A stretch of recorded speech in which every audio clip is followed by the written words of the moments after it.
Je vous présente rapidement le nouveau tableau avec pour cette table ronde sur le véhicule autonome. Donc, nous avons Erika Larsson qui nous vient de Suède pour la maison Scania et qui est en charge du programme des véhicules autonomes.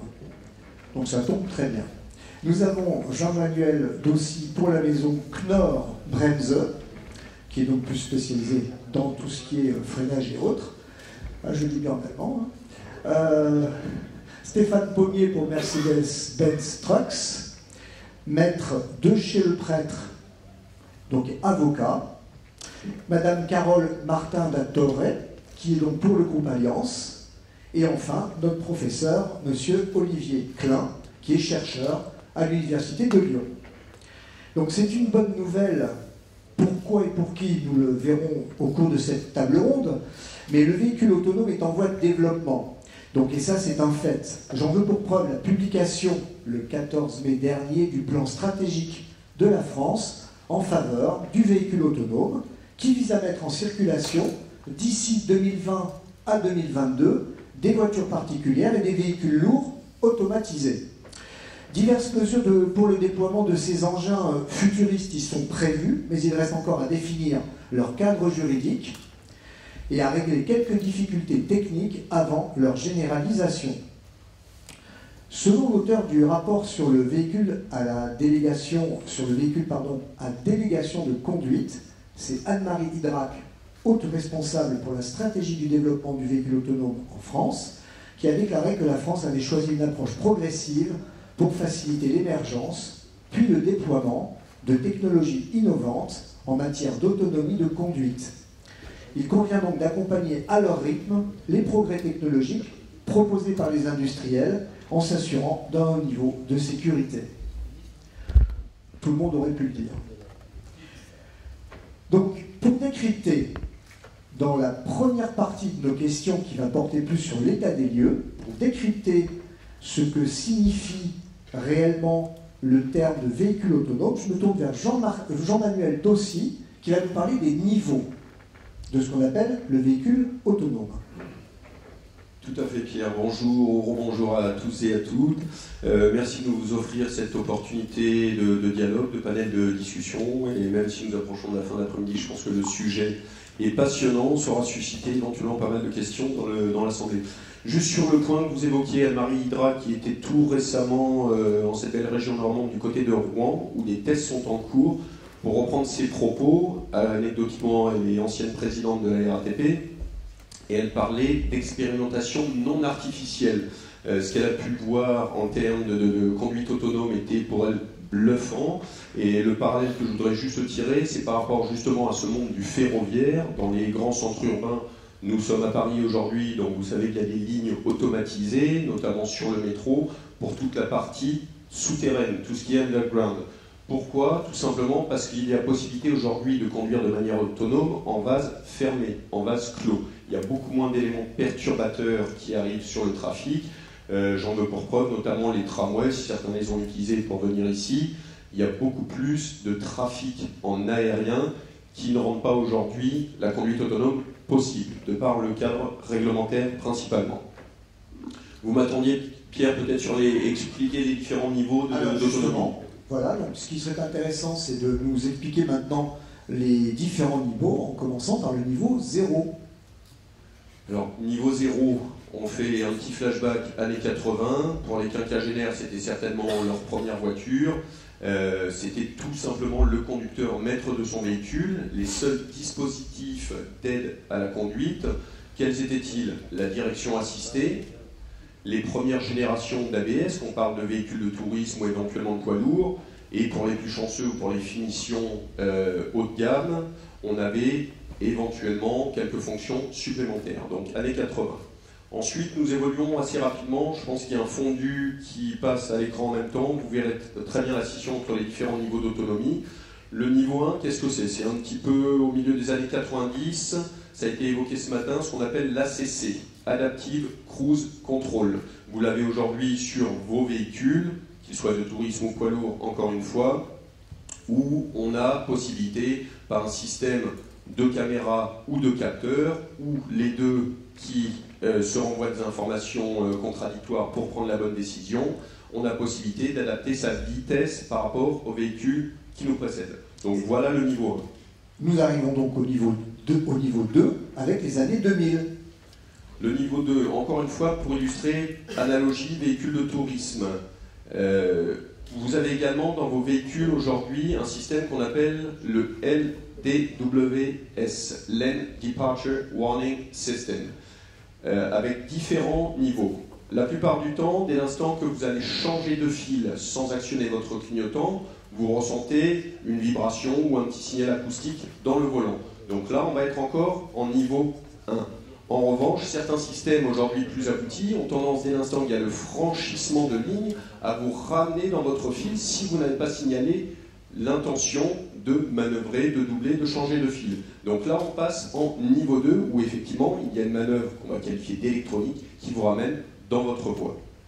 Donc on arrive au niveau 3, où on est de plus en plus zen au volant. On dit que c'est le début du lâcher-prise. Voilà, j'espère que vous avez attrapé le slide qui montrait bien la scission. Donc niveau 0, 1, 2, l'homme reste maître de sa machine, quelle qu'elle soit. À partir du niveau 3, c'est l'électronique qui va prendre le pas sur l'homme. C'est le premier niveau où l'homme n'est plus en permanence responsable de la conduite.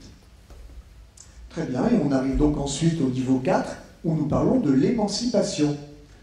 L'émancipation, on commence à chatouiller des notions qu'on appelle HAD, qui ont déjà été évoquées ce matin, le Highly Automated Driving, avec effectivement une quête d'autonomie totale à direction du niveau 5.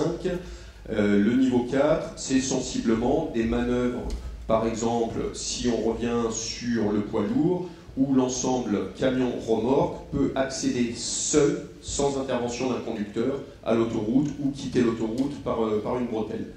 On peut donc déjà imaginer de faire la sieste au volant?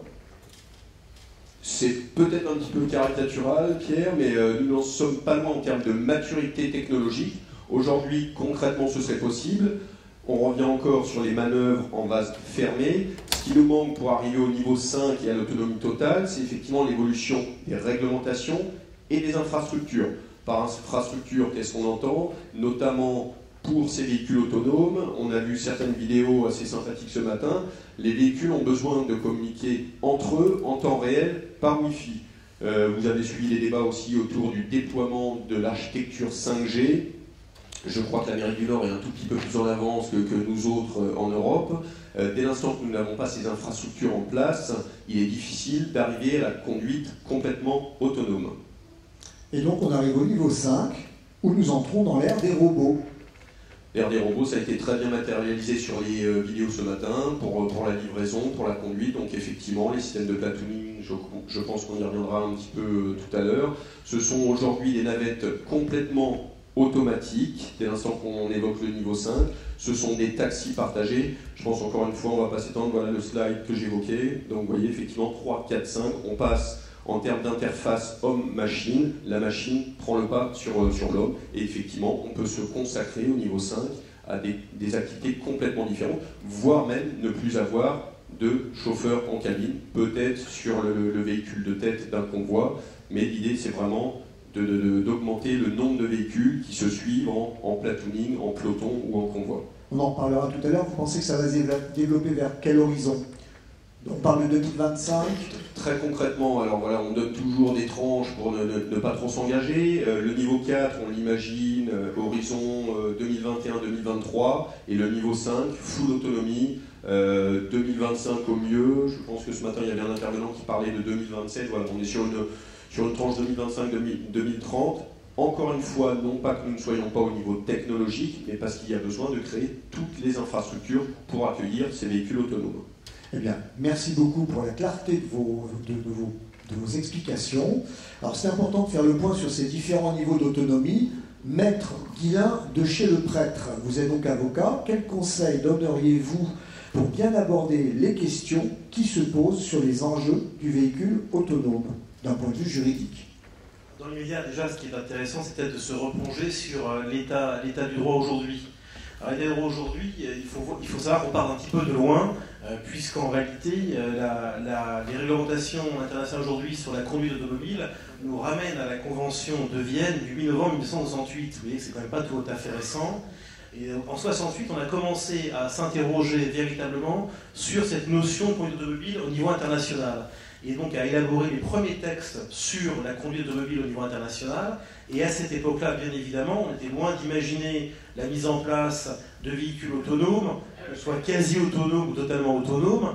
Et donc on était parti sur des textes qui, à l'époque, nécessitaient que le conducteur soit la personne qui a les mains effectivement sur le volant, qui a la maîtrise effective du véhicule à tout moment. 68.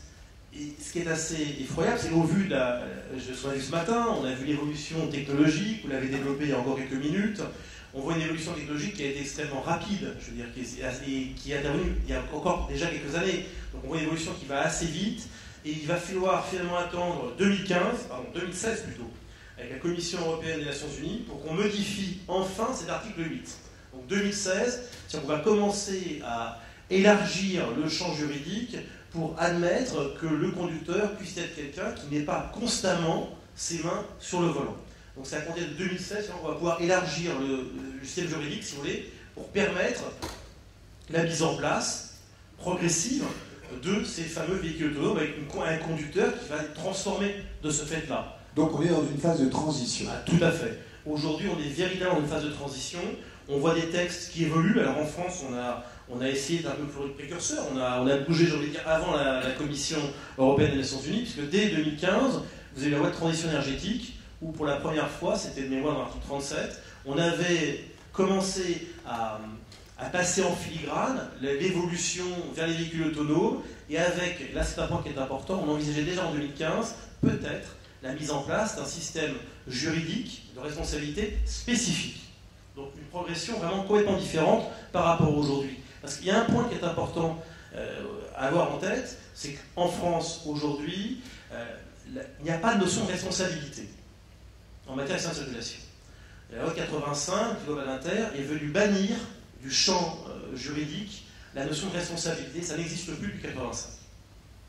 On est uniquement sur une logique d'indemnisation. Donc on ne parle pas de responsabilité d'accident auto, on parle d'indemnisation.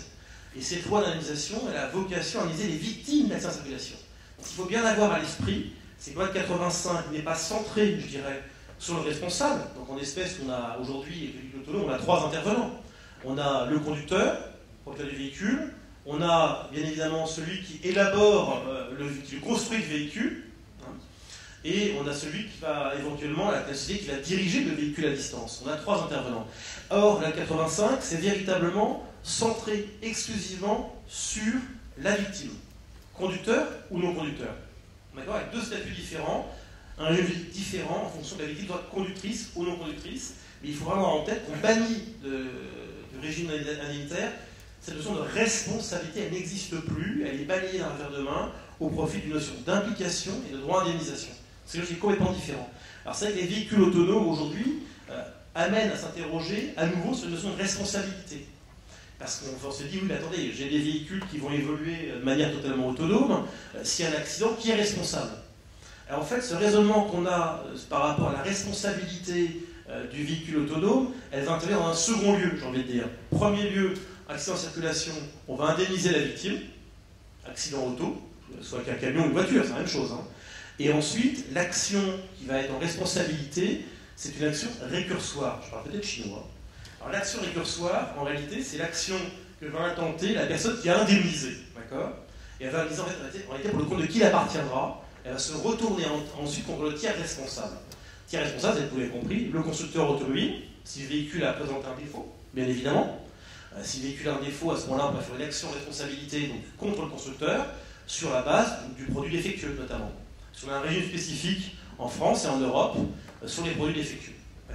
Ça pourrait être aussi quand même les infrastructures routières dans certains cas. Ah bien sûr, on peut tout à fait imaginer une action récursoire contre l'État ou la collectivité en charge de l'infrastructure. Sur le départemental, vous l'avez compris, ce sera le conseil général, le département, et ainsi de suite. On va avoir une action de responsabilité contre le propriétaire des infrastructures qui se sont montrées défaillantes. Tout à fait. Merci maître. Alors, je me tourne vers Erika Larsson pour Scania. Donc Erika, quelle est en résumé la vision de Scania sur le véhicule autonome? Okay, so Scania had really gone out and we said that we're going to be a leader in sustainable transport. And here one of the parts is really being focused on safe and smart transport. So we pay a lot of effort now in the autonomous transports. We started before with connectivity. We already have 300,000 vehicles more out on the roads driving connected. And we learned a lot from them that we can put into this development. And I think that when you look into autonomous transport, it will not be the same that it's really only plug in and play. And it's we really need to have to learn, be more close to our customers to know the operations to make these systems really good in specific orders. And this will be a puzzle the coming years to put when the level of legislations and infrastructure and different operations, when you can start getting benefits of the maturity of the automation. Yeah, it's really an importance, and we do see that we want to be able to do logistic systems that really have a high profitability, better profitability, and we think that it's going to lead to a much better sustainable solution in the future. And that's you say 300,000 connected trucks and vehicles? 300,000 connected trucks, yes. 300. Okay, so thank you. Stéphane Pommier, chez Mercedes-Benz Trucks, vous nous avez fait rêver avec le véhicule 2025 il y a bientôt 2 ans à l'IA. Certains d'entre vous s'en souviennent certainement. Quel est votre niveau de maturité aujourd'hui en matière de véhicules autonomes? Bien, d'abord, bonjour à tous, bonjour à toutes. Oui, on a un niveau de maturité assez avancé. Il faut dire qu'on a commencé il y a déjà un petit bout de temps, puisque dans les années 80-90, on a démarré avec des utilitaires comme véhicules autonomes, puis des voitures, et puis des camions dans le courant des années 90 avec les technologies de l'époque. Ces technologies, vous imaginez qu'elles ont bien avancé. Noël évoquait ces points, mais les radars, les caméras, le traitement d'image, tous les systèmes qui permettent d'analyser les images, le positionnement GPS, la cartographie 3D, tout ça nous a permis de revenir effectivement en 2016 avec plusieurs véhicules. Il y a eu notamment un premier véhicule qui était avec un système qu'on appelait le Highway, qu'on appelle toujours d'ailleurs, le Highway Pilot. C'est un système où le chauffeur ne tient plus le volant. En fait, il est autonome, c'est-à-dire que ce véhicule-là n'a pas besoin de liaison entre les autres véhicules, il n'a pas besoin de liaison avec les infrastructures, mais le chauffeur peut lâcher le volant et sur des portions d'autoroute, eh bien, le véhicule roule tout seul. Alors ça a été testé en grandeur nature, puisque ça a été testé d'abord au Nevada avec un Freightliner, puis en Allemagne avec les Actros, et ça marche très bien avec des retours sur les consos, mais des retours aussi sur l'état de fatigue. Donc c'est en 2016, et dans la foulée, on a présenté effectivement, Pierre, ce qu'on a appelé le Future Truck 2025, où là on a poussé l'autonomie beaucoup plus loin, et je rebondis sur ce que tu disais sur la nécessité de l'infrastructure. C'est un véhicule qui est plutôt au niveau 4, qui est vraiment autonome, il faut un chauffeur dedans, j'insiste, mais c'est un véhicule qui a besoin de liaison avec les autres véhicules et de liaison avec les infrastructures. Donc on a avancé, et enfin, vous l'avez peut-être vu dans les diapos qui sont derrière moi, il y a un slide avec 4 véhicules de déneigement. Voilà un exemple concret de véhicules autonomes déjà en opération.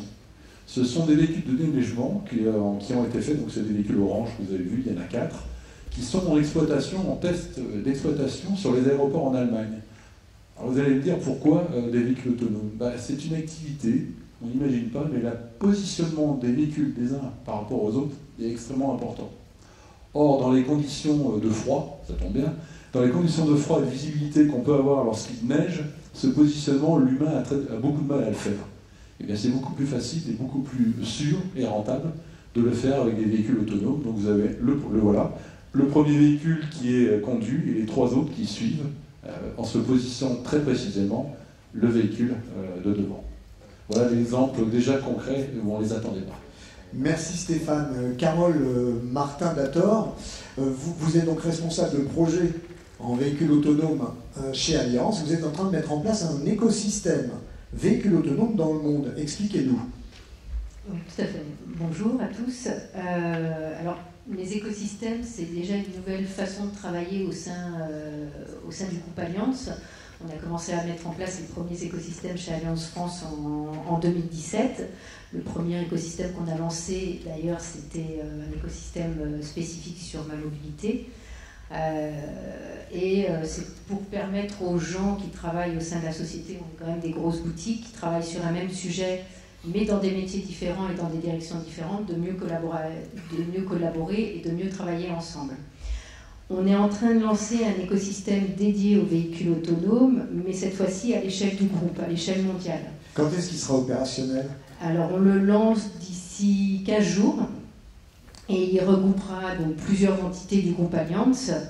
Donc ce sera un écosystème un peu virtuel puisque les membres qui appartiendront à cet écosystème seront dans différents pays, seront localisés dans différents pays. Et dans cet écosystème, on va avoir plusieurs équipes qui vont travailler sur des sujets bien spécifiques. Donc, par exemple, on aura une équipe qui sera plus dédiée à la technologie et au risque, donc bien comprendre les nouvelles technologies, les risques associés, les sinistres qui pourront en découler, la spécificité de la sinistralité par rapport à ces nouvelles technologies. On aura une autre équipe qui travaillera par exemple sur tout ce qui est produits et clients.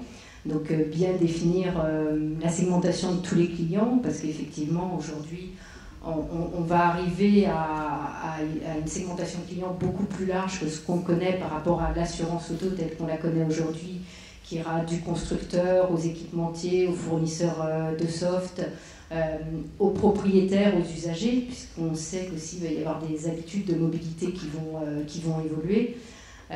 Et on aura aussi par exemple une autre équipe qui travaillera sur la réglementation, sur les évolutions de la réglementation. L'objectif étant aussi d'aligner l'ensemble des entités d'Alliance, on a environ 70 filiales à travers le monde, sur une même stratégie, sur des produits homogènes, pas 100% identiques, parce qu'on sait qu'il y aura des réglementations différentes en fonction des pays, donc il faudra qu'on adapte aussi les produits par pays, mais avec une base commune, des critères de souscription communs et une approche de risque commune. Concrètement, chez Alliance, qu'est-ce que vous pouvez nous dire de vos premiers retours dans l'expérience qui est menée? Alors, concrètement, on a lancé depuis 2016 une offre spécifique sur les véhicules qu'on appelle semi-autonomes, puisqu'aujourd'hui, effectivement, on n'a pas vraiment de véhicules autonomes en circulation. Donc, c'est les véhicules qui sont équipés de systèmes de freinage d'urgence autonomes ou de dispositifs de stationnement automatique capables de gérer la direction, le freinage, l'accélération, ou d'un régulateur de vitesse adaptif avec des fonctions de freinage automatisées. Donc ça a été lancé en 2016. On a une vraie accélération du nombre de contrats dans notre portefeuille depuis quelques mois, entre 2017 et 2018. Aujourd'hui, on a entre... Vous avez parlé de 16 000 contrats? Non, on a entre 15 et 20 000 environ. Et donc ça représente à peine 1% de notre portefeuille de l'assurance automobile. Donc on considère qu'on n'a pas encore assez de recul pour tirer vraiment une conclusion pertinente sur ce portefeuille. Et on est en train aussi d'étudier, alors là vraiment sur des véhicules 100% autonomes et plus des navettes qui sont sur de la circulation des voies privées et sur du périmètre fermé. On est en train d'étudier des petites flottes de navettes autonomes également. Je vous remercie. Jean-Manuel Dossi, quel est le niveau d'implication de Knorr-Bremse dans le véhicule autonome? Il est total, Pierre, total. Non, blague à part. Knorr-Bremse est une société qui est centenaire, qui aujourd'hui peut revendiquer la maîtrise de la chaîne cinématique, chaîne pneumatique. On parlait tout à l'heure des manœuvres d'évitement, donc typiquement spécialiste du freinage, mais quand l'information arrive en disant freinage d'urgence, qu'on appelle l'AEBS, Automatic Emergency Braking System, pour redescendre de 80 km/h à 0 en un minimum de temps, il faut qu'en une fraction de seconde, quasiment en temps réel, on puisse prendre la décision, est-ce que je déclenche ce freinage d'urgence ou est-ce que je tente une manœuvre d'évitement? Tout ça pour dire qu'effectivement, depuis une quinzaine d'années, Knorr s'est énormément développé par croissance externe, notamment avec l'acquisition de sociétés qui interviennent dans le domaine de la direction pour pouvoir, sur cette manœuvre d'évitement, changer de fil. Un point que je souhaiterais souligner aussi, depuis l'année 2010, la conduite autonome est effectivement le fer de lance du groupe, puisque nous avons investi pas moins d'1,5 milliard d'euros. Ça paraît colossal, ça concerne bien entendu les applications ferroviaires comme les applications routières. 1,5 milliard d'euros investis sur 8 ans. Donc il y a véritablement volonté d'embrasser ces nouveaux marchés avec un potentiel infini, plus effectivement une certaine excitation de participer à cette mutation technologique. Mutation technologique et je pense aussi sociétale, avec beaucoup d'enjeux environnementaux, juridiques, réglementaires, comme on a pu l'évoquer. Vous voulez nous dire également, juste avant de passer la parole à M. Olivier Klein, qu'est-ce que vous pouvez nous dire sur le AYM pour 2023 AYM, comme vous l'aurez remarqué, nous sommes aussi très fans des acronymes. AYM pour Autonomous Yard Maneuvering. Il y a un slide qui passe où nous avons fait des tests, encore une fois, en enceinte fermée, sur le parc d'un transporteur, où effectivement le chauffeur se présente au péage, à la cabane d'accueil. Il peut ensuite prendre sa pause, prendre son café, et une personne à distance prend, par l'intermédiaire d'un ordinateur, la main sur l'ensemble camion-remorque, vient le parquer à quai, le charger, et dans un temps relativement limité, ramène ensuite le camion, l'ensemble routier, au péage, de telle sorte que le chauffeur puisse continuer son parcours tout en ayant respecté son temps de pause. Ce sont des choses que nous avons montrées pour ceux d'entre vous qui étaient déjà sur le salon IA à Hanovre 2016, où, toujours sur un parc fermé, démonstration pour les spectateurs, effectivement, la manœuvre se faisait par l'intermédiaire de quelqu'un qui était en dehors de la cabine sur un iPad. Donc, effectivement, la maturité technologique est avérée. Merci. Alors, tout cela semble très bien engagé, mais quelles conséquences le véhicule autonome va-t-il entraîner dans l'aménagement de la ville? Et quel est le rôle de l'urbanisme dans la logistique? Olivier Klein, je rappelle que vous êtes directeur adjoint du laboratoire aménagement et économie des transports à Lyon. À vous la parole. Bonjour, merci de l'invitation. Alors, deux mots peut-être, mon labo est un tout petit peu moins connu que Mercedes ou Scania. C'est un laboratoire de recherche universitaire, associant CNRS et des universités, et on s'occupe de transport et mobilité du point de vue des sciences sociales. Donc du point de vue, nous, de l'aménagement et urbanisme et de l'économie principalement, plus un peu de sociologie, un peu de géographie.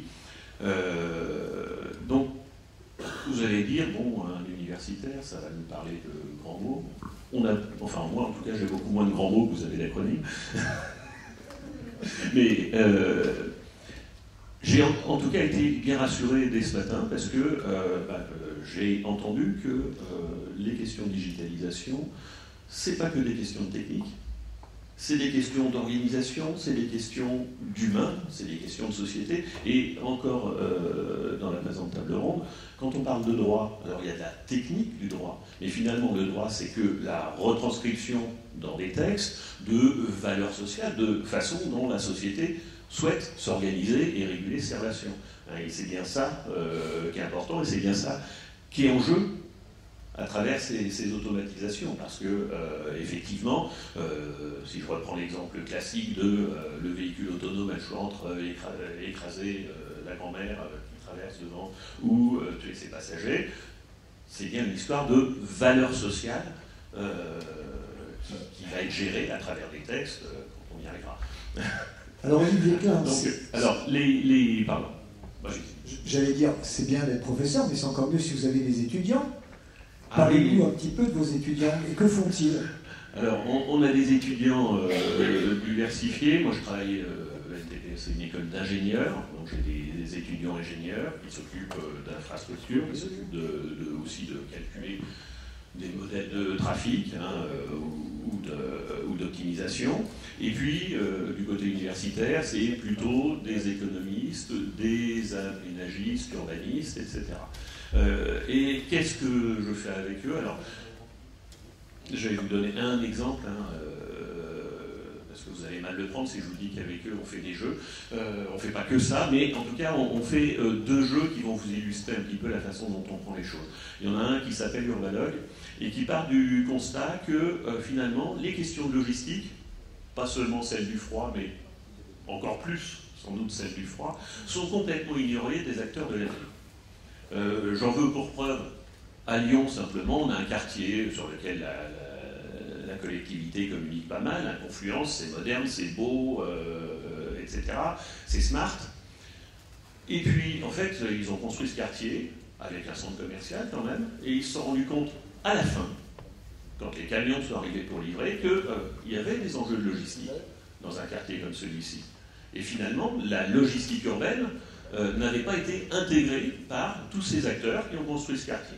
Et donc, ce jeu Urbalogue, c'est un jeu sérieux, alors il faut que ça reste un jeu, même si sérieux, il faut que ce soit ludique, qui va finalement faire endosser aux joueurs un rôle dans l'aménagement d'un quartier. Alors il y a le rôle du transporteur, le rôle du riverain, le rôle de l'élu, donc vous avez compris, lequel ne veut pas trop dépenser, lequel veut être tranquille, lequel veut que ça roule, enfin bon, etc. Et on négocie comme ça l'aménagement du quartier. L'intérêt de ce jeu, c'est pour les étudiants, ça les aide à formaliser les positions, les rôles des différents acteurs, mais ce jeu, il a vocation à servir, non pas directement de médiation, mais en tout cas d'outils pour engager le dialogue entre des acteurs qui ne se posent pas beaucoup, et donc de faciliter la prise en compte de la logistique. Autre jeu qu'on réalise avec d'autres groupes d'étudiants, il s'appelle Robot Mobile, et là, du sujet de notre table ronde, il s'agit de faire imaginer aux joueurs qu'est-ce qu'ils feraient avec ce qu'on a appelé robot mobile. Pourquoi? Parce que le jour où les véhicules seront autonomes, et ça a déjà commencé, il n'y a pas que les véhicules qui seront autonomes. Et puis, de par leur autonomie, les véhicules ils sauront faire plein d'autres choses que juste rouler. C'est un peu comme mon petit machin, le téléphone portable. Il est téléphone portable et du coup, il sait faire plein d'autres choses. C'est parce qu'il a cette connectivité. Donc l'idée de robot mobile, c'est ça. C'est finalement, on n'est plus sur des véhicules autonomes, on est sur des machins mobiles qui vont savoir faire plein de choses. Alors, on fait jouer les gens à qu'est-ce que vous imaginez que ces robots vont pouvoir faire et qu'est-ce que vous allez faire avec. Donc voilà les questions qui se posent et à travers un jeu, les étudiants, toujours pareil, ça les amène à réfléchir sur un mode un petit peu motivant pour eux à ces questions-là. Et puis derrière, on fait ce jeu-là pour l'instant sur un financement ministère de la transition écologique, enfin le même que celui de Madame Idrac. L'idée, c'est de produire ce jeu. Ils nous ont présenté le prototype hier, les étudiants, de sortir ce jeu pour en faire un outil de dialogue avec la population et justement faire mûrir tous ces usages et essayer de révéler ces préférences de la société sur... il y a des acteurs qui on voit au chapitre sur la question du véhicule autonome. On va dire que vous et moi, en tant que citoyens, on ne nous pose pas tellement encore la question. Voilà.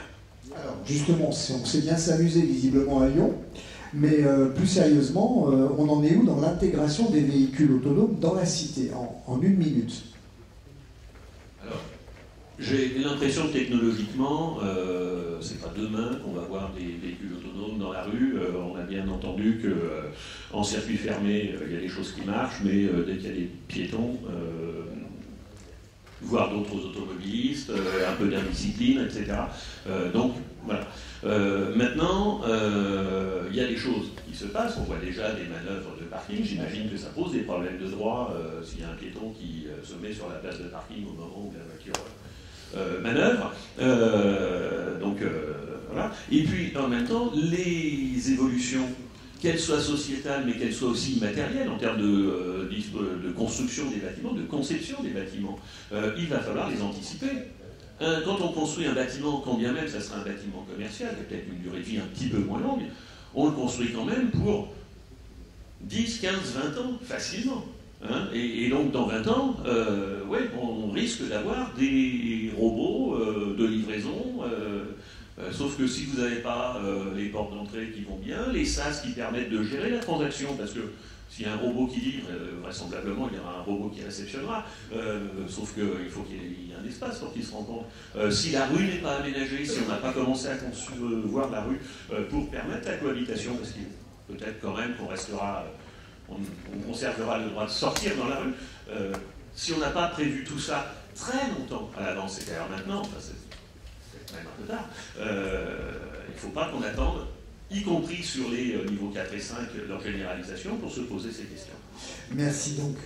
Deuxième groupe de questions sur les conséquences du déploiement et les bénéfices en termes de fluidité, donc de limitation des émissions de toute nature et bien sûr de sinistralité. Erika Larsson, pourquoi le véhicule autonome est-il un axe de développement stratégique chez Scania? Okay, so when we look on all these trends, like connectivity, digitalization, and autonomous, I mean, we really think that these ones will change how the logistics flows, for example, will be in a couple of years, and that the efficiency could really be improved. Looking at it also working together and looking on different operations, it might be possible to really work with bottlenecks and make this a sustainable, better transport. And I think that this is a really an important area for us to work with our customers. And as I said, I mean, to start with, I mean, for Scania, we've been working with these kind of techniques for many years now. We've been really starting with enhanced areas like mining, because that we don't really have any legislations, of course, but also moving on to highways, and it will go gradually, of course, but it's definitely something we think will come, and it's definitely something that will really make the profitability really be possible to increase for the operators. So I think definitely this is a really important area. Thank you very much. Stéphane Pommier, en quoi le véhicule autonome, c'est également un axe de développement qui est stratégique dans votre entreprise? Clairement, ça n'est pas un rêve d'ingénieur. Je crois que je rejoins les propos d'Anna sur la nécessité. La question ne se pose plus si, c'est quand maintenant. C'est pas un rêve d'ingénieur parce qu'il faut l'inscrire dans un contexte qu'on a évoqué plusieurs fois ce matin et au cours des précédents ateliers, un contexte lié à l'augmentation des marchandises transportées, des tonnes kilomètres, qui va être exponentielle. Dans ce contexte, l'Europe a tracé deux axes sur lesquels elle travaille. La sécurité, d'une manière très claire, et le CO2. Si vous regardez le véhicule autonome, c'est une réponse sur les deux aspects. Sur la sécurité, vous avez une décision de l'Union européenne qui est très claire. Entre 2020 et 2030, le taux d'accident doit être réduit de 50%. 50%. En 2050, on doit tendre vers le zéro accident. Si vous regardez les CO2, entre 2005 et 2025, c'est-à-dire très bientôt, les émissions globales, je dis bien globales, y compris le transport, les habitations, les industries, les émissions globales des pays européens devront avoir diminué en moyenne de 30%, voire 40% pour certains pollueurs. Les véhicules autonomes, ce sont dans les deux cas de bons outils, un bon outil, pour participer à ces deux axes. Sur la consommation, déjà d'une part, et puis sur la sécurité. Donc oui, c'est un développement extrêmement important. La question n'est vraiment plus de savoir si on va le faire. Oui, ça va être fait. Et ça va arriver relativement vite, puisqu'on en parlera tout à l'heure avec notre plateau-ligne, mais les premiers éléments arrivent d'ici quelques années. Merci. Maître de chez le prêtre, le conducteur devenu passif, est-ce un passager au regard du droit? Alors là, ça nous ramène à la notion d'accident de circulation, toujours que j'évoquais tout à l'heure, à savoir qu'on distingue dans le régime juridique actuel français la situation de la victime. Je réagis toujours à la notion de victime, je vous rappelle, l'organisation, la victime conductrice et non conductrice, où en fait la victime conductrice peut se voir opposer ses fautes pour ne pas être indemnisée, d'accord, ce qui est le cas bien fréquent, alors que la victime non conductrice, c'est un régime qui est plus protecteur et qui fait qu'on peut opposer ses fautes dans un cadre extrêmement restrictif, d'où l'importance de savoir, entre guillemets, si la victime qui va être indemnisée par le responsable, le propriétaire du véhicule impliqué, autonome ou pas autonome, hein, j'entends, et la victime est conductrice ou non conductrice. Alors, qu'est-ce qu'un conducteur? Ça nous renvoie à des vieilles notions qui datent de 1940. C'est l'arrêt Franck, un arrêt fondateur, qui a rappelé en réalité qui est le gardien d'une chose. Parce qu'un véhicule, c'est quoi? Ça reste jamais qu'une chose. Et le gardien, en réalité, c'est la personne qui a l'usage, le contrôle et la direction de la chose. Alors, lorsqu'on vous évoquait tout à l'heure ces évolutions sur l'autonomie et les véhicules de 4e, 5e génération, 4e génération, on a encore quelqu'un qui est dans le véhicule, mais on voit bien en réalité qu'à ce moment-là, quand c'est en 4e génération, on est sur un conducteur qui, l'usage, oui peut-être, il est dedans, il est véhiculé, ok, très bien. Le contrôle, c'est néant, ou quasiment néant, et quant à la direction, il ne choisit pas où il veut que le véhicule sait où il va. Il va mieux que lui, donc il décide où il va, au rythme qu'il veut, en respectant la réglementation. Donc on voit bien à ce moment-là qu'on est en face d'un conducteur qui va devenir à terme totalement passif. Alors si ce conducteur est totalement passif, on va finir par devoir en réalité l'assimiler, vous l'avez compris, à un non-conducteur, et ce qui fait qu'on va se retrouver à ce moment-là avec des véhicules dans lesquels il n'y aura plus de conducteur au sens juridique du terme. Alors cette dérive-là, elle est déjà anticipée un petit peu, puisque maintenant, depuis quelques années dans les tuyaux à la chancellerie, c'est quelque chose qui traîne depuis quelques années, mais qui n'est pas encore sorti. On prévoit une réforme de la loi 85 d'indemnisation des circulations, où on veut justement gommer cette distinction de la victime conductrice et non conductrice. C'est-à-dire qu'on va arriver vers un système, un régime juridique, si vous voulez, où on n'aura plus cette notion, victime conducteur ou non conducteur, on n'aura plus des victimes, en réalité, à circulation. Donc on va arriver, donc, véritablement, sur le jeu du terme, à des véhicules donc, sans conducteur. Et on indemnisera des victimes, quelle que soit leur faute, sauf à démontrer, à ce moment-là, qu'on soit en présence d'un conducteur fautif, et qui a recherché la dommage, en fait. Hein. On va très très loin, là. Merci. Carole Martin-Dator, quelles sont vos prévisions en termes de sinistralité chez Allianz? Et quelles garanties particulières avez-vous prévues pour couvrir les risques de détournement de véhicules? Alors déjà en termes de sinistralité, ce que nous on anticipe c'est une baisse de la fréquence, donc moins d'accidents, effectivement moins de sinistres. Pour autant ce sera contrebalancé par un coût moyen des sinistres plus élevé. C'est pas une nouveauté non plus, puisque depuis les années 60, en gros, les technologies ont énormément évolué, le coût des véhicules ont énormément évolué, mais depuis les années 60, on est sur cette tendance de baisse du nombre d'accidents et d'augmentation des coûts moyens. Sur les véhicules autonomes, je vais prendre un exemple tout simple, qui n'est pas lié forcément à un accident lié à l'autonomie des véhicules, mais si demain on a un brick de glace sur un véhicule autonome, aujourd'hui, sur un véhicule normal, on change le pare-brise, c'est juste du verre. Demain, ça pourra être un pare-brise avec de la connectique à l'intérieur, avec des caméras. Donc, on n'aura forcément pas le même coût. Après, l'ensemble des sinistres n'est pas lié à des accidents de la route avec erreur humaine. On prend les bris-de-glace, on prend des catastrophes naturelles, donc la sinistralité, elle ne sera pas liée uniquement à la manière dont on conduit, elle n'est pas liée uniquement aujourd'hui à la manière dont on conduit. Concernant les garanties, pour nous, l'enjeu majeur de cette arrivée des véhicules autonomes, c'est le cyber-risque, qui est vraiment au centre de nos préoccupations. Et la question, c'est vraiment comment se protéger contre ce risque.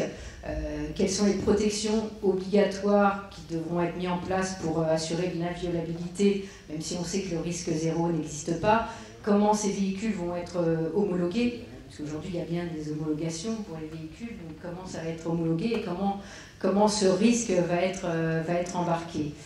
Après, on voit deux risques principaux qui sont les risques de piratage et puis les risques d'accidents en série, aujourd'hui qui n'existaient pas dans le monde plus mécanique de l'automobile et qui demain sera une vraie réalité dans le monde numérisé où on pourra connaître des accidents en série liés à un défaut de logiciel Et quasi de manière certaine, dans les mêmes situations, on aura des accidents en série, ce qui aujourd'hui est quelque chose qui n'est absolument pas appréhendé dans les automobiles qu'on connaît actuellement. Merci. Est-ce que dans la salle, à ce point d'étape de notre table ronde, il y aurait des questions? Pas de questions. On passe au troisième groupe donc d'interrogations qu'on se pose dans cette table ronde en lien avec l'optimisation de la logistique, la productivité et les véhicules circulant en peloton. Alors justement, je reviens vers vous, Erika Larsson. Quel est le niveau de maturité de la circulation des véhicules lourds en peloton chez Scania, platooning? How does it work with platooning? We at Scania, we have been working now with platooning for a number of years, and we start to get quite high in the maturity now of our technique. We've been working in a number of different projects, and for example, work with the Port of Singapore, with the traffic ministry there, and we've been looking on lead platoon with one lead driver with 3 following trucks, for example. And I think that the technique starts to get more and more mature when it comes to platooning. But I think there is a lot of things that has to be combined together to really make it work, and it's legislations, it's the infrastructure, and it's like we talked about this morning, the traffic flow and these things too. So I think that this really get out there, this is a step left, but the technique starts to be quite mature actually at the time. I do think it was interesting what was said this morning, that they should try on ISEC, and I think that to actually make the drivers get used to some of these easier functions, make it easier to come with more of these advanced steps. So I think we shouldn't forget to make the drivers get used of these first driver systems functions, ADAS functions actually, to easier get into the common semi-autonomous steps. Merci, thank you. Stéphane, vous voulez poursuivre sur le même principe, le platooning, où en est-on chez vous? On est bien avancé comme la totalité des constructeurs d'ailleurs, puisqu'on l'a vu ce matin et on en parlait un instant, c'est un projet européen. C'est un projet européen qui regroupe tous les constructeurs, et dont Mercedes. Et dès 2016, on a fait rouler, on continue de faire rouler des véhicules connectés entre nous, mais aussi avec des véhicules de d'autres marques. Donc c'est un point important, on a un niveau de maturité qui est quand même très bon. Je rejoins Anna là-dessus aussi, dans le sens où on sait faire rouler des véhicules de plusieurs marques, avec des résultats et des perspectives d'échelle de temps qui sont importantes. Le projet européen prévoit vers 2020, c'est dans un an et demi, des premiers tests de convois en Europe. Et vers 2025, des véhicules en exploitation réelle. Donc on est sur une échelle de temps, alors on peut toujours dire que ça sera 2026, 2027, mais c'est rien, c'est 3 fois rien. Et on est déjà donc au bord d'avoir des véhicules sur nos routes en convoi, avec des résultats, on parlait de résultats. Si vous prenez des véhicules, alors on fait des tests, ce matin Dirk-Jan évoquait 2 ou 3 véhicules, les systèmes techniques permettent jusqu'à 10 à l'heure actuelle.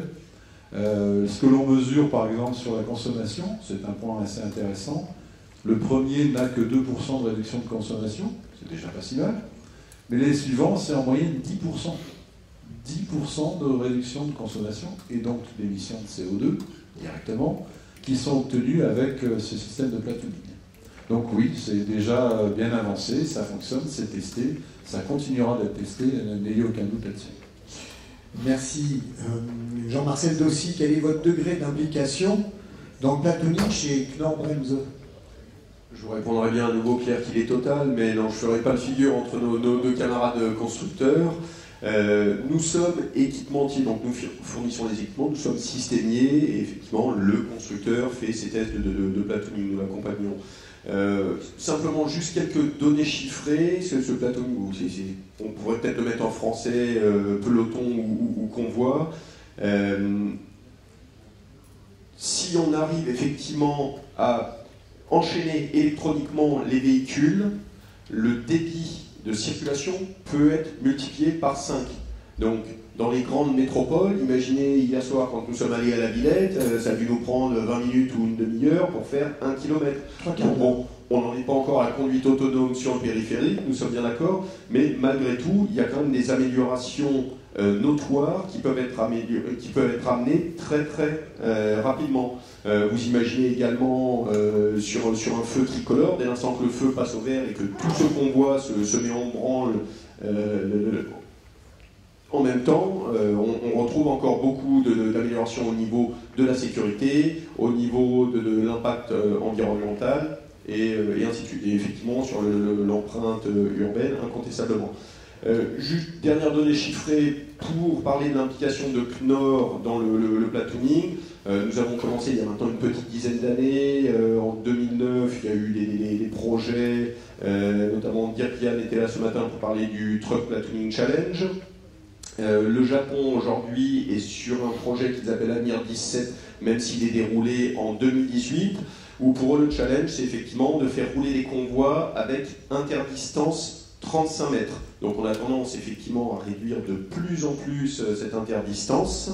Et la vidéo qu'on a vue ce matin qui illustrait un petit peu cette traînée aérodynamique a été coupée juste au moment le plus intéressant. C'est qu'il fallait évoquer les économies de carburant. Plus on arrivera à multiplier ou à augmenter la longueur de ces convois avec le nombre de participants, 10 et demain on peut imaginer bien plus, effectivement, sur l'impact consommation de carburant, c'est assez phénoménal. Voilà, donc c'est notre implication, encore une fois totale, mais sous couvert de tests menés par les constructeurs. Maître, quel est votre avis sur l'aspect juridique des véhicules circulant en peloton avec un conducteur passif dans chaque cabine? Je vais rebondir sur le dernier mot, oui, qui est la notion d'implication. Puisque cette notion d'implication que vous évoquiez, en droit, chez nous, elle est loin d'être neutre. Puisque quand on parle de sa circulation, je l'ai dit tout à l'heure, urbanisation, on parle d'implication d'un véhicule. Pour bien accéder à la circulation, il faut qu'une implication d'un véhicule. Alors là, si on parle de convoi, donc de platooning, avec différents véhicules, 2, 3, 5, 10, 20, 30, 40, camions qui se suivraient, si vous voulez, dès l'instant qu'on a un accident de la circulation qui survient, matériel ou corporel, tous ces véhicules qui sont, comme vous l'avez rappelé, enchaînés technologiquement et numériquement entre eux, seraient donc tous impliqués. Donc ça aurait un véritable impact, je veux dire, en termes de responsabilité, entre guillemets, responsabilité, et ensuite par rapport à la prise en charge par l'assureur impliqué, puisqu'on n'aurait pas, vous l'avez compris, un véhicule impliqué avec un assureur unique impliqué, mais 2, 3, 10, 15, 20, 30 ou 40 véhicules différents, avec peut-être 5, 10 ou 15 assureurs différents. Donc, ce qui voudrait dire que par rapport à la victime qui serait tiers à ce qu'on voit, donc à ce platooning, on aurait donc en réalité non pas une personne qui supporterait la charge indemnitaire du sinistre, mais on aurait 5 ou 10 assureurs qui assurent donc les 10, 20 ou 30 camions. D'accord ?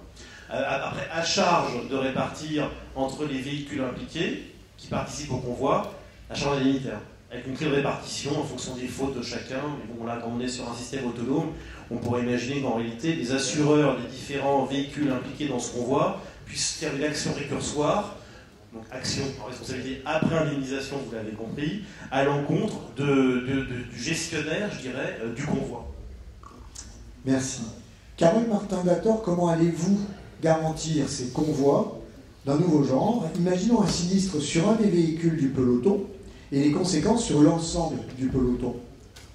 Je crois que Maître de chez le prêtre a répondu à la question, mais on ne peut pas répondre comme ça à la question directement, ce sera vraiment à étudier au cas par cas, avec les scénarios, parce que est-ce que les convois, effectivement, on aura plusieurs transporteurs différents, est-ce que ce sera un seul transporteur, parce que la responsabilité, si c'est plusieurs transporteurs, on peut effectivement avoir des responsabilités croisées. Si c'est un seul transporteur, il ne peut pas être tiers entre lui, donc on aura plus s'il n'y a pas de tiers extérieurs au peloton qui sont touchés, ce sera plus des critères de dommage, d'assurance dommage. Donc ça va vraiment dépendre du scénario. Est-ce que ce sera effectivement le gestionnaire du peloton qui est porte la responsabilité. Donc c'est pas une question sur laquelle on peut répondre comme ça, c'est vraiment au cas par cas, en fonction des scénarios, en fonction de qui se trouve dans le convoi. Donc voilà. Très bien. Donc sur la gestion sociale, maintenant, on va passer sur cette question importante en lien avec le véhicule autonome. Cette question, évidemment, elle ne doit pas être taboue dans une profession qui a beaucoup d'emplois liés à l'évolution de la technologie. Erika Larsson, quel est le point de vue de Scania ou la vision de Scania en matière sociale, l'impact du véhicule autonome sur la population des conducteurs déjà?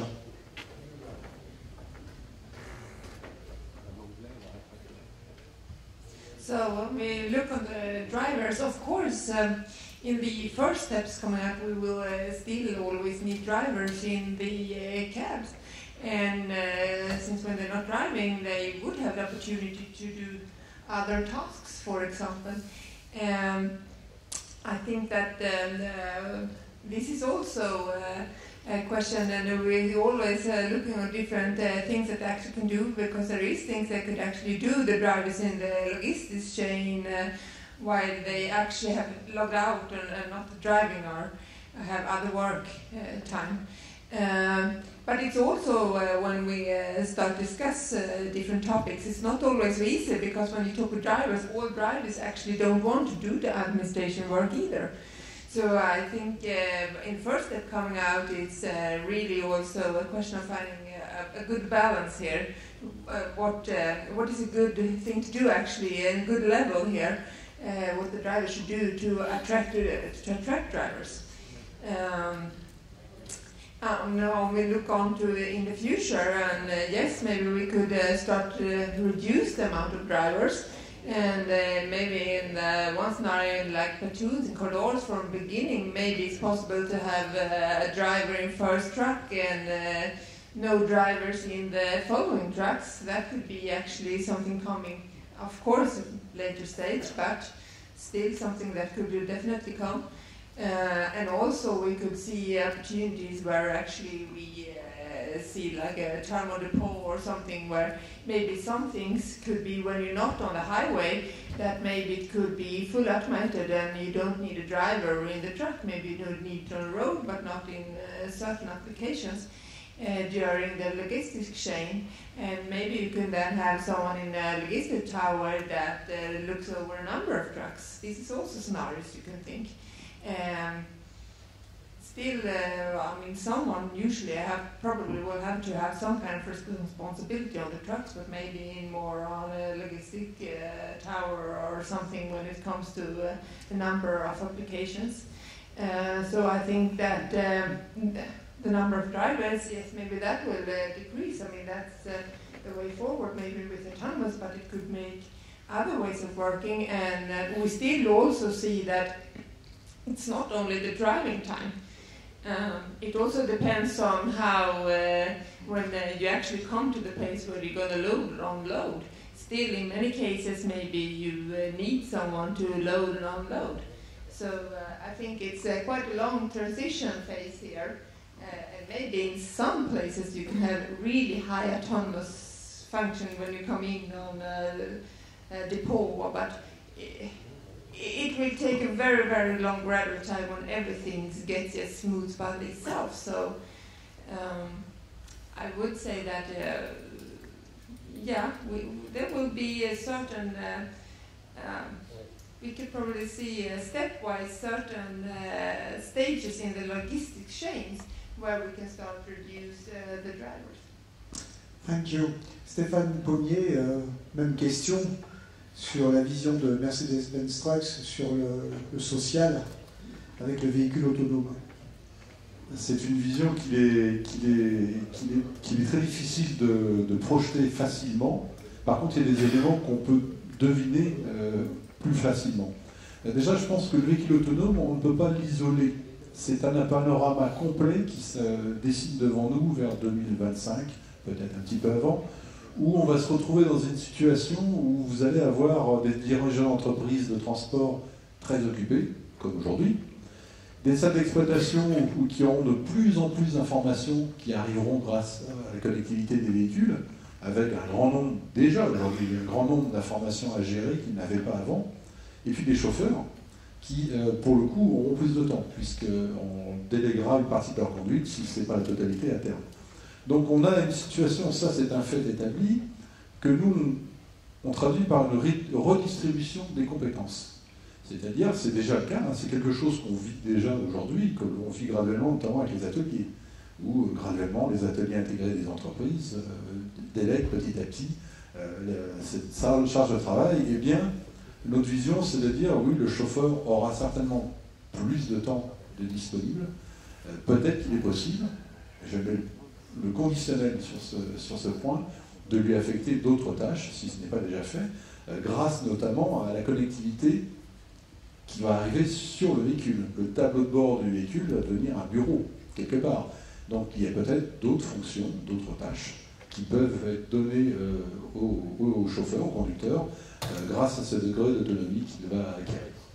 Merci Stéphane. À ce stade du débat, il nous a paru important de donner la parole au président de Transfrigoroute France, Jean-Marc Platero, qui, comme vous tous, s'interroge sur les conséquences du calendrier et le calendrier du déploiement graduel du véhicule autonome dans vos entreprises. Jean-Marc, c'est à vous. Oui, je vous ai écouté très attentivement, puisque là, je vais parler au nom des transporteurs européens. Je voudrais juste que vous intégriez, vous, constructeurs, un élément important. C'est que nous sommes sur un marché aujourd'hui avec une forte pénurie des conducteurs. Il manque plusieurs milliers de conducteurs pour répondre à la demande. On est en train de repartir, heureusement, en croissance au niveau de l'Europe. Et aujourd'hui, ce n'est pas un problème de véhicule. La vraie difficulté, c'est de trouver des conducteurs pour mettre dans les véhicules. Alors, j'ai envie de dire, est-ce que c'est arrivé trop tôt ou est-ce que le véhicule autonome arrivera trop tard? Sauf qu'il ne faut pas oublier qu'à date, vous nous projetez, je dis bien date parce que les choses peuvent évoluer dans le temps, on a bien senti qu'il était difficile de se projeter avec une date bien précise, mais si on intègre la situation du moment, il nous manque plusieurs milliers de conducteurs, vous me projetez à une échéance on va dire 2027, c'est 10 ans, hein, je prends l'échelle le plus éloignée, 2027 avec un véhicule qui passera, on va dire en catégorie 5 en termes d'autonomie, donc full autonome. Aujourd'hui, on va aller chercher à recruter des conducteurs. Le profil d'un conducteur, c'est d'abord de savoir conduire un camion et accessoirement d'être un peu commerçant. Bon. Je vais le projeter en tant que je suis aussi transporteur, je travaille pour un groupe français, Steph. On met un transport, on met un chauffeur, on lui donne une projection, potentiellement il a 20-30 ans, on ne va pas aller chercher des conducteurs qui ont 50 ans aujourd'hui. On va prendre un potentiel conducteur qui aura 20-30 ans et on va lui dire, écoute, bonne nouvelle, tu vas rentrer dans une maison. Et dans 10 ans, j'en fais quoi? Il a encore 30 ans à travailler derrière. Donc, notre objectif en tant que transporteur, c'est de nous projeter. Donc, ce que je veux dire, je n'attends pas une réponse à l'instant, je vous mets juste une graine dans la tête, c'est qu'on a une responsabilité collégiale à faire en sorte que demain, le conducteur, on sache qu'on va en faire. Alors après, plus tôt on le sait, plus tôt on le travaille, mais transformer des milliers de conducteurs en autre chose, ça se prépare. Et les compétences qu'ont nos conducteurs à date ne seront peut-être pas forcément en phase avec les compétences vers lesquelles on les emmènera à faire quelque chose d'autre demain. On ne décrète pas qu'un conducteur demain sera commerçant, sera derrière un bureau, comme vous venez de l'exposer. Ça ne se décrète pas. Les gens font encore ce qu'ils veulent, et on voit les nouvelles générations sont de plus en plus là-dessus. C'est-à-dire qu'il y a une notion de « je fais ce que je veux ». Donc c'est un vrai enjeu, parce que la technique, là, peut être accessoirement avoir un impact colossal sur gérer le profil, sur gérer nos populations, au-delà même des accidents et tout ce qui se passe derrière, c'est que ça nous amène réellement à avoir une responsabilité, les entreprises ont une responsabilité à donner de la visibilité à leurs salariés, et là, globalement, et là je parle vraiment des transporteurs ici présents, merci en tout cas pour ce que vous avez dit, ce que ça peut apporter, mais écoutez notre préoccupation. Et du côté des urbanistes, Olivier Klein, que disent les études à 50 ans concernant les conséquences sociales et sociétales de cette évolution? Je ne sais pas si ce sont les urbanistes, mais ce que je voudrais dire sur cette question de l'emploi, c'est que, évidemment, qu'il va y avoir dans le transport, tout au long de la chaîne logistique, ça a été dit, des conséquences majeures de l'automatisation, de la digitalisation. D'ailleurs, il y a un certain nombre de choses qui sont déjà commencées. Évidemment que c'est une préoccupation des employeurs, mais évidemment aussi, il n'y a pas que le transport, il n'y a pas que la logistique qui va être impactée et qui commence à l'être.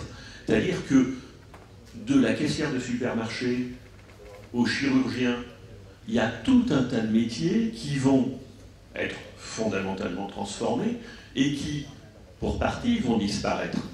C'est-à-dire que, finalement, j'ai Je ne sais pas si on peut prévoir que la demande en quantité, en temps de travail, va diminuer globalement dans nos économies, mais ce n'est pas complètement improbable.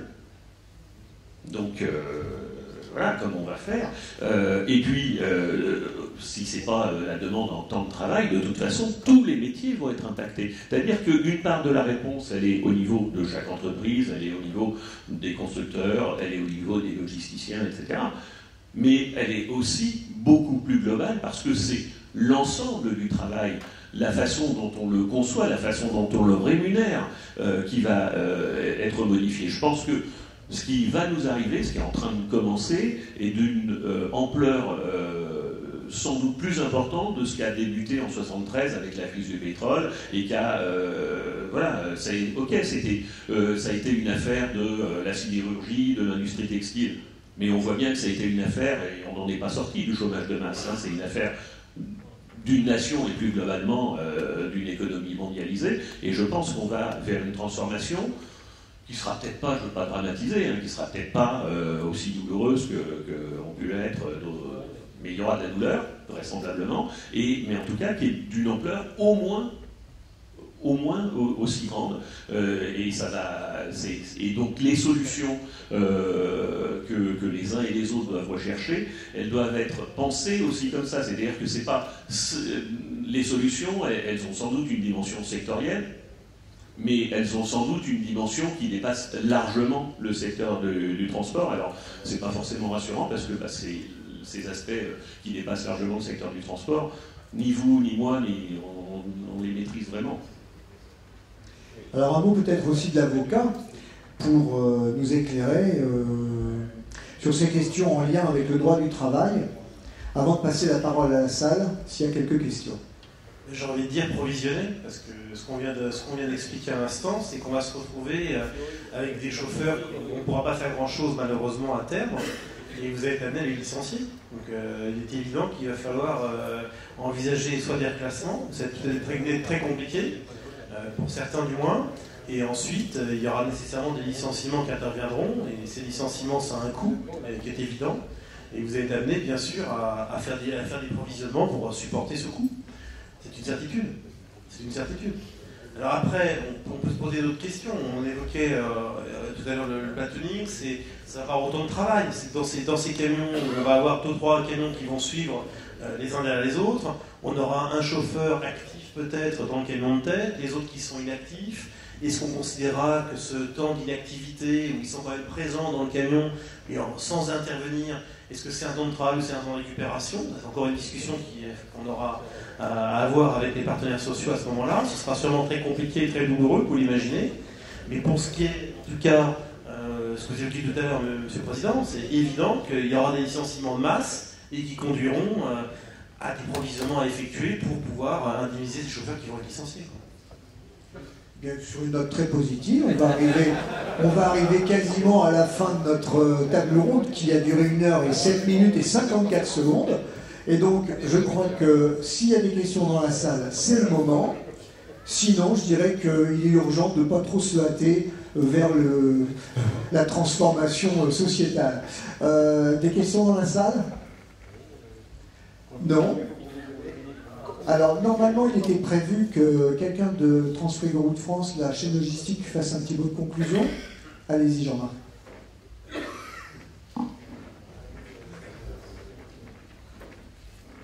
On arrive à la clôture de cette journée. Sur les autres, pas très positif, mais bon, on va essayer d'oublier vite ce qu'il vient de se dire sans oublier tout ce qui est à faire, mais on espère avoir un avenir plus riche pour nos conducteurs, quand même, j'espère, en tout cas pour tous les transporteurs. L'avenir nous le dira. En tout cas, merci à tous les intervenants et à toutes les personnes ici présentes pour la qualité des échanges qu'on a pu avoir et tout ce qu'on a pu vous apporter. La vraie question qui se pose, c'est, je vous laisse une dernière fois la parole avant de clôturer cette journée, c'est est-ce que le thème que nous avons pris et la façon dont on l'a abordé vous a apporté, je dirais, des réponses et vous permettra de réfléchir sur ce vaste sujet qu'est le digital. Donc, je ne sais pas si vous avez des questions, des réponses, si vous voulez le voir après, si vous voulez vous exprimer dès à présent, n'hésitez pas.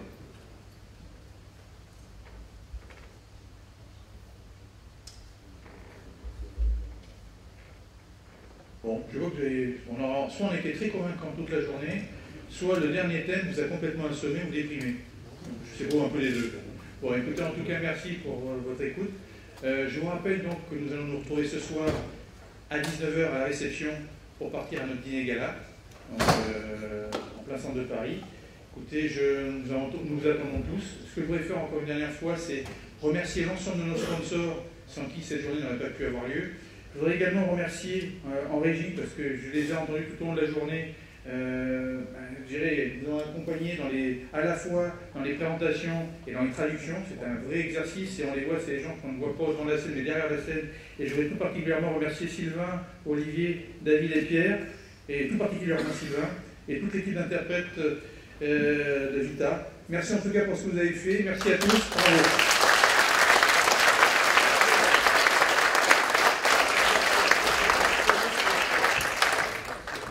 Sur ce, je vous souhaite en tout cas un petit break.